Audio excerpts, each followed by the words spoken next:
Hi, my name is Eric, and today I'm going to show you how to create one of my favorite Web 2.0 tools, which is called Class Dojo.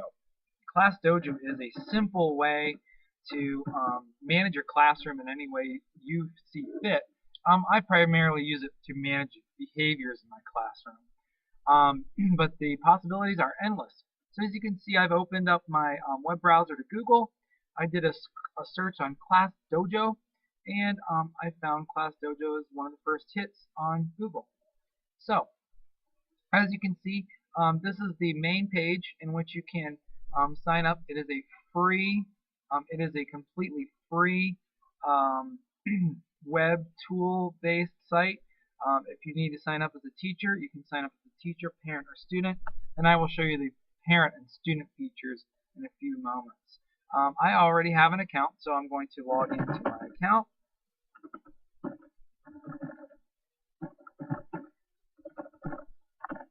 And it's simple as just logging in.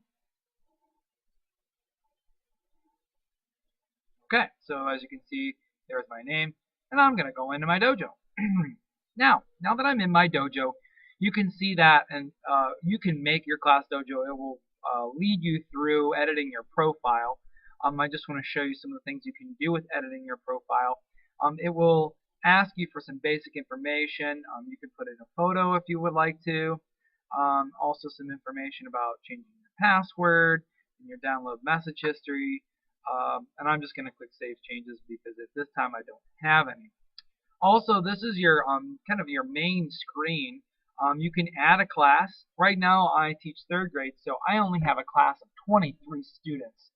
So it's very easy for me to create a class in Class Dojo by simply just typing in the first names of my students and possibly initials as well. Down here are some features from tips from your community. You can get the app available on the iTunes Store and as a Droid app as well. I do have it on my iPad in my classroom.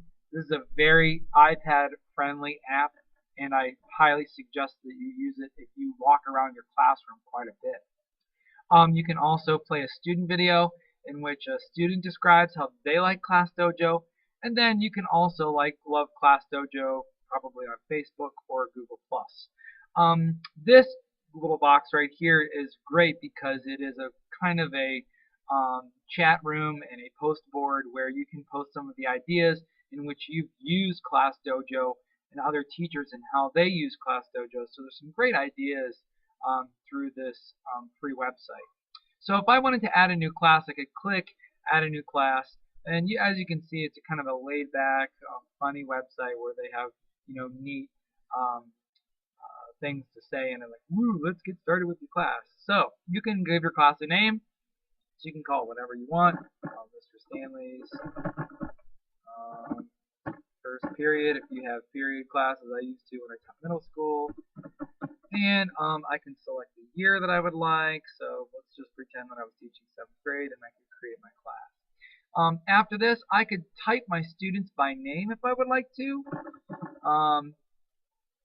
So he would be my first student, and it automatically selects an avatar for him. If I wanted to, I could click on him and create a new avatar for him, or I could even create a brand new set of avatars by labeling it here. I'm just going to click, or you could do critters as well. So I think it's very neat. It can be used from all the way from kindergarten all the way through high school because even high schoolers like this type of thing every once in a while. So I'm just going to click Save and Close.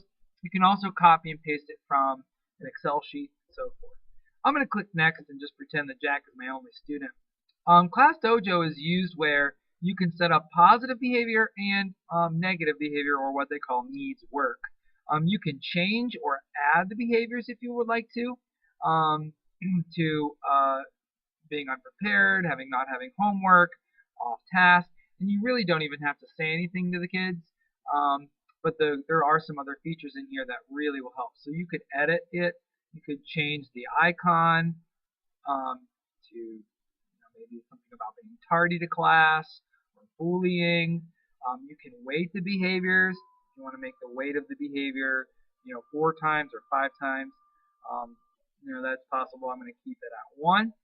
I'm also going to go to um, now let's pretend that I am done so I can connect with parents and students.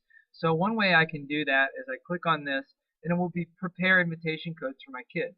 We'll create a PDF and I can click OK and done. And let's see if it's on here.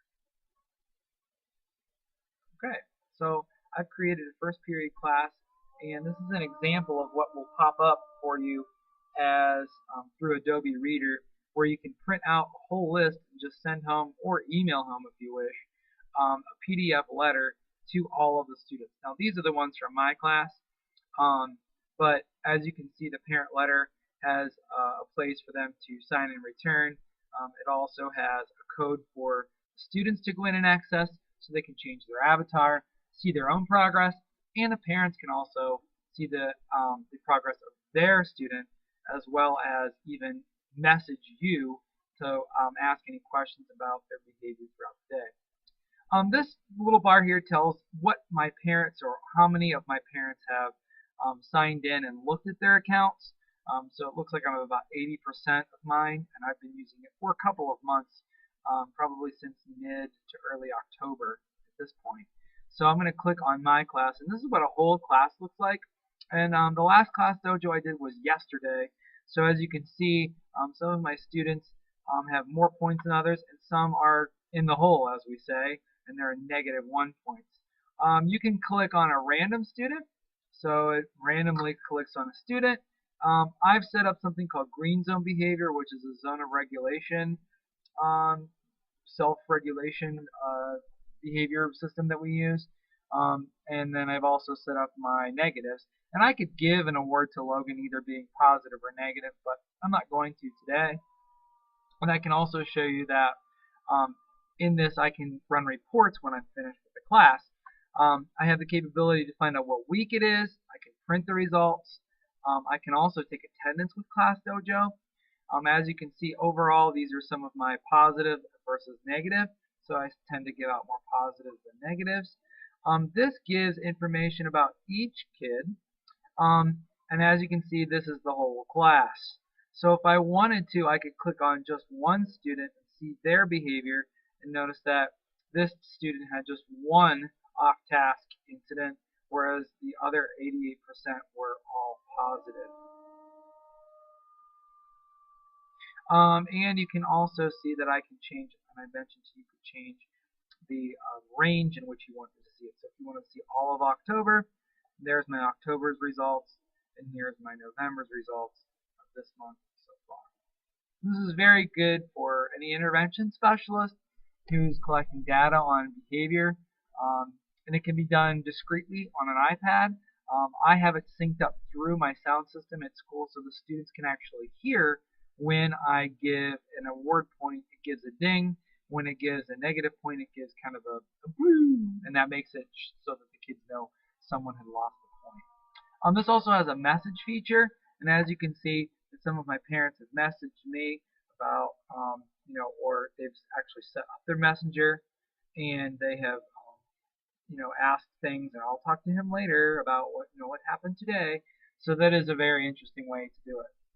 I love Class Dojo because it really gets my kids engaged, and I let them know that we're doing a Class Dojo, and the possibilities are endless. There is also a timer, and you can play around with the display settings about how big the avatars are, and we can award notifications, and you can play the sounds if you'd like to. I keep my settings the same. You can also set a timer on the dojo. This is also good for intervention specialists, especially if you're doing only a 10-minute or 20-minute observation on a student. And you can also, I already showed you that, but you can also award multiple students at one time, one thing, if you would like. So that is Class Dojo in a nutshell. And have fun with one of my favorite Web 2.5